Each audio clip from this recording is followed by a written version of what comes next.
दोस्तों गिरती हुई मार्केट में एक और आईपीओ आ गया जिसका नाम लक्ष्मी डेंटल लिमिटेड आईपीओ है।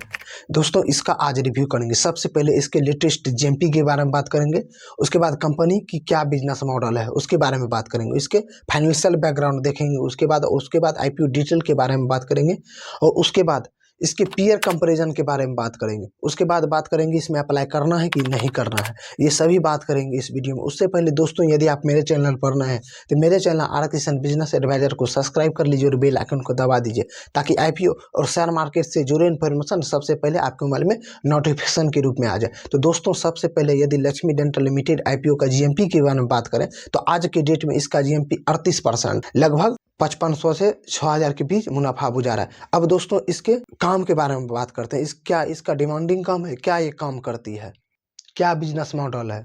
तो दोस्तों ये जो इनकॉर्पोरेट हुई थी 2004 ईस्वी में हुई थी।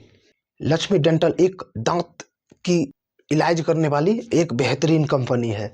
कंपनी कस्टर, क्राउन और ब्रेड और ब्रांडेड डेंटल आइटम जैसे उत्पाद करती है और बाल चिकित्सा को भी अपना दंत प्रदान करती है। इसके उत्पाद के पोर्टफोलियो में custom crown bridge clear analysis करती है।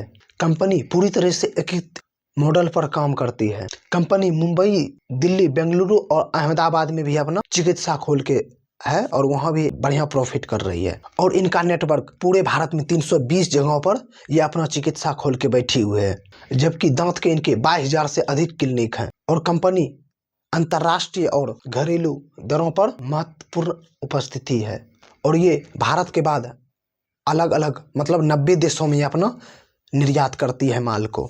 दोस्तों इसका काम तो बढ़िया है क्योंकि चिकित्सा वाला ही काम है और लगातार दांत में प्रॉब्लम होता ही है। सबको तो नहीं कह सकते, लेकिन अक्सर को जो मुंह धोता है उसको भी, जो मुंह धोता नहीं उसको भी होता ही है। अब आईपीओ डिटेल के बारे में बात कर लेते हैं। ये 13 जनवरी को ओपन होगा और 15 को क्लोज हो जाएगी और 16 को इसका अलॉटमेंट है और 17 को इनका रिफंडेबल होगा और 20 जनवरी को इसका लिस्टिंग है। इसका फेस वैल्यू 2 रुपया पर शेयर है और इसका प्राइस में जो रखा गया 407 से 428 के बीच और टोटल ये 33 शेयर का आईपीओ है और टोटल इशू साइज 698 करोड़ का। Fresh issue 138 crore, offer for sale 560 crore और ये एनएससी और बीएससी दोनों पर लिस्टिंग होगी। और कोटा जो रखा गया क्यूआईबी के लिए 75%, रिटेलर के लिए 10% और एचएनआई के लिए 15% रखा गया है। और एक लॉट अप्लाई करने के लिए रिटेल को 14,124 रुपये लगेंगे। रिटेल मैक्सिमम 14 लॉट अप्लाई कर सकते हैं, एचएनआई 15, मैक्सिमम 70 और big HNI minimum 71 lot apply कर सकते। अब दोस्तों इसके फाइनेंशियल बैकग्राउंड देख लेते हैं। कंपनी लॉस मेकिंग है या प्रॉफिट में है।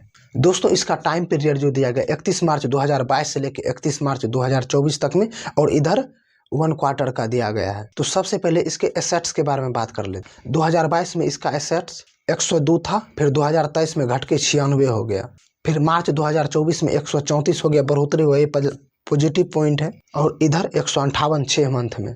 और इसके रिवेन्यू के बारे में बात कर लेते। 2022 में 138, 2023 में 162, 23 में 194 और इधर 6 मंथ में 118 करोड़। और सबसे हेरा फेरी का बात जो है इसमें प्रॉफिट टैक्स में मार्च 2022 में और 2023 में ये लॉस मेकिंग कंपनी थी, 2024 में ये प्रॉफिट में आई है, मतलब 25 करोड़ प्रॉफिट हुआ है। उसके बाद इधर 6 मंथ में भी 22 करोड़ प्रॉफिट साइन है। और टोटल इनके पास नेट वर्थ जो है दोस्तों 2022 से 23, फिर घट के 19, फिर बढ़ के 44, फिर इधर 67 करोड़ का हुआ है। और टोटल इन पर उधारी जो आज दिन तक में लगभग 41 करोड़ रुपया उधारी है। और इनका आरओसी और आरओसी के बारे में बात कर लेते हैं। आरओई 78.78% और आरओसी लगभग 20%। ये दोनों तो दोस्तों बढ़िया ही है, परंतु ये थोड़ा इसमें उधारी बहुत बड़ा पॉइंट है। और डेप्ट पर इक्विटी 0.94, मतलब यदि कंपनी का 100 रुपया लगा है तो ये 94 रुपया कर्ज पे लेके लगाई हुई, ये सबसे बड़ा नेगेटिव पॉइंट है इस कंपनी का। और RONW जो दोस्तों 78.78 का।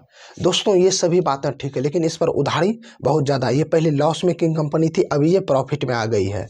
अब दोस्तों लक्ष्मी डेंटल आईपीओ का पी रेशियो के बारे में बात कर लेते हैं। इसका पी रेशियो 87 का है।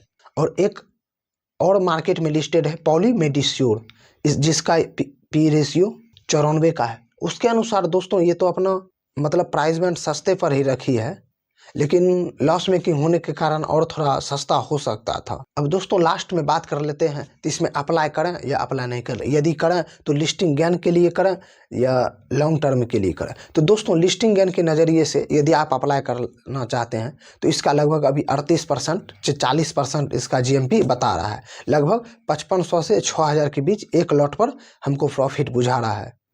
आप यदि लिस्टिंग गेन के लिए अप्लाई करना चाहते हैं तो कर दीजिए। लेकिन दोस्तों एक डिस्क्लेमर ये है कि मैं सेबी रजिस्ट्रार नहीं हूँ। आप अपना रिस्क अपना एनालिसिस लगा के करें। और यदि लॉन्ग टर्म के लिए अप्लाई करना चाहते हैं तो आप ऐसा भी स्टार जी, क्योंकि ये अभी लॉस मेकिंग कंपनी थी और इस पर डेप्ट भी बहुत ज़्यादा, ये सबसे बड़ा नेगेटिव पॉइंट है। और ये यदि आप अप्लाई करना चाहते हैं लॉन्ग टर्म के लिए तो आप डेप्ट को नज़र में रख सकते हैं। नहीं तो आप ऐसा भी स्ट्रैटेजी कर सकते हैं, आधा शेयर को सेल कर दें और आधा को रहने दें, ये भी स्ट्रैटेजी बना सकते हैं। यदि मार्केट ऊपर नीचे हुआ तो भी GMP ऊपर नीचे हो सकता है, ये अंदाजा। यदि दोस्तों इस वीडियो से आपको कुछ भी हेल्पफुल मिला हो तो मेरे channel R Krishna business advisor को सब्सक्राइब कर लीजिए और बेल आइकन को दबा दीजिए ताकि IPO और शेयर मार्केट से जुड़े इन्फॉर्मेशन सबसे पहले आपके मोबाइल में नोटिफिकेशन के रूप में आ जाए। धन्यवाद।